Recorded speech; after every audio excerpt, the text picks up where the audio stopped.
मध्य प्रदेश के बुरहानपुर खंडवा में आए आंधी तूफान से केले के किसानों की 150 करोड़ रुपए की फसल बर्बाद हो गई। प्रदेश कांग्रेस सचिव कुणाल चौधरी ने प्रेस वार्ता कर भाजपा सरकार पर तीखा हमला बोला। उन्होंने कहा कि महाराष्ट्र की तर्ज पर मध्य प्रदेश में मौसम आधारित बीमा न होने से किसान बेबस हैं। 1 हेक्टेयर में 6 लाख रुपए की लागत आती है, जबकि सरकार महज 1 से 2 लाख रुपए का मुआवजा दे रही है। खाद की किल्लत और केंद्रीय कृषि मंत्री शिवराज सिंह चौहान के ढुलमुल रवैये पर सवाल उठाते हुए कांग्रेस ने तुरंत विशेष राहत पैकेज और खाद आपूर्ति की मांग की है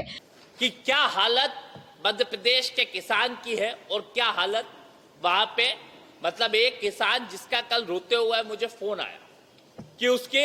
दोनों तरफ फसलों की उसकी है, केले उसके मध्य प्रदेश में भी लगे हुए हैं और कुछ जो बॉर्डर के ऊपर महाराष्ट्र के अंदर लगी है वो भी किसान के केले की फसल लगी हुई है। पर महाराष्ट्र के अंदर उसको फसल मतलब जो बीमा है वो कहीं ना कहीं मानसून आधारित बीमा मिल रहा है। पर मध्य प्रदेश की सरकार ने जब 19-20 के अंदर कांग्रेस की सरकार गिराई थी, उसके बाद से शिवराज जी ने यहाँ के फसल बीमा जो केले के अंदर हुआ करता था, जिसके अंतर्गत मौसम आधारित बीमा हुआ करता था, उसको खत्म करके कहीं ना कहीं किसान को संकट में डाल दिया। मैं आपसे सबसे पहले भारतीय जनता पार्टी की जो कृषि विरोधी नीतियां है उसका आज सबसे बड़ा, आज अगर 4 दिन में कोई परेशान और प्रताड़ित हुआ है तो वो केले का किसान हुआ है। और ये बात याद रखना कि सरकार से कई बार केले के किसानों ने चेताया था। पिछली बार जब किसानों को सही दाम नहीं मिले थे, सही फसलों की उपज नहीं मिली थी, तब भी किसानों ने आंदोलन करके भी, सरकार से निवेदन करके भी कई बार चेताया कि किसान को मौसम आधारित फसल बीमा दिया जाए जो महाराष्ट्र के अंदर चलता है, क्योंकि महाराष्ट्र से बॉर्डर कहीं ना कहीं हमारे उस जिले की पूरी लगी हुई है। तो ये जब किसानों ने करा तो उनके ऊपर ऐसे ऐसे केस वहां के प्रशासन ने, कलेक्टर ने, एसपी ने कहीं ना कहीं गुंडागर्दी करके लगाया। और जो कांग्रेस के नेता हमारे उसमें गए थे, हर्षित ठाकुर के ऊपर और कई कांग्रेसियों के ऊपर बड़े से बड़े केस लगा के कहीं ना कहीं उनके साथ अत्याचार भी भारतीय जनता पार्टी ने करा था पिछली बार। अब इस बार जो बड़ा नुकसान हुआ है कि अभी 4 दिन में जो खराब मौसम के कारण, फसल को आंधी तूफान के कारण सरकार ने आज कल कहीं ना कहीं मुख्यमंत्री जी ने कहा है कि सर्वे करे जाएंगे। पर मेरा सवाल यह है कि अगर एक किसान 10,000 पेड़ लगाता है और सरकार उन्हें सर्वे करने का कहती है और 4,000 अगर पेड़ गिरते हैं तो सरकार उसे 25% मानेगी। पर याद रखें कि अगर किसान के 4,000 पेड़ गिर गए और बाकी हवा के कारण इतने हिल गए तो वो 10,000 के 10,000 पूरे पौधे पूरी तरीके से खत्म हो जाते हैं। और ये याद रखें कि किसान को कितना महंगा पड़ता है केला,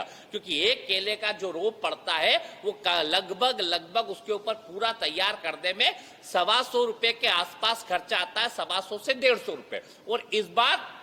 जो किसान के केले की फसल थी वो अच्छी फसल थी, दाम मार्केट के अंदर अच्छे थे और लगभग एक किसान को कहीं ना कहीं जो तरीके से फायदा होने वाला था वो 350 से 400 रुपए का फायदा होने वाला था। तो ये सीधा नुकसान है कि एक किसान ने जो 150 रुपए का पौधा लगाया, 125 रुपए का पौधा लगा के उसके ऊपर पूरा खर्च करने का काम किया, आज 1 हेक्टेयर पे कम से कम जो किसान का खर्चा आता है वो 5-1 लाख रुपए का खर्चा आता है। सरकार मुआवजे की बात करती है तो 2 लाख के मुआवजे की बात करती है और ये मुआवजा कब देगी, कितने प्रतिशत देगी, ये सर्वे के बाद तय करेंगे। मेरा निवेदन है सरकार से कि पहली बात तो कोई सर्वे की जरूरत नहीं है, पूरी तरीके से जहां पे नुकसान हुआ है उसे 100% नुकसान मान के कहीं ना कहीं किसानों को पूरा मुआवजा दिया जाए। क्योंकि सरकार जब सर्वे करेगी तो जो कुछ खड़े हुए पेड़ देखेगी उन्हें वो छोड़ देगी, पर वो किसी काम के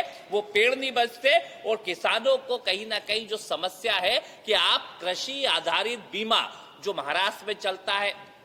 उसे क्यों नहीं करते हो। महाराष्ट्र की सरकार ने अभी वहां पे कर्जा माफ करा, पर आपने यहाँ पे किसानों पे कर्जा चढ़ा दिया। अभी जिस क्षेत्रों के अंदर नुकसान हुआ है और पूरे प्रदेश के अंदर जो बीजेपी की सत्ता के कारण जिसने, जैसे अभी सोसाइटियां कई लोग ओवरड्यू हो गए, गेहूं के किसान भी कई लोग ओवरड्यू हो गए, पुराने किसान भी, और ये इसी की हालत पूरे के पूरे केले के किसानों की। मेरा निवेदन है सरकार से कि संवेदना से विचार करे और सारे किसानों की सोसाइटी का जो ऋण है, जो किसान ने, चाहे केले के किसान ने लिया हो, चाहे सोयाबीन के, चाहे मक्का के, चाहे गेहूं के, किसी भी किसान ने जो सोसाइटी से लोन लिया है उसे पूरी तरीके से माफ किया जाए, ताकि किसान को एक बड़ी राहत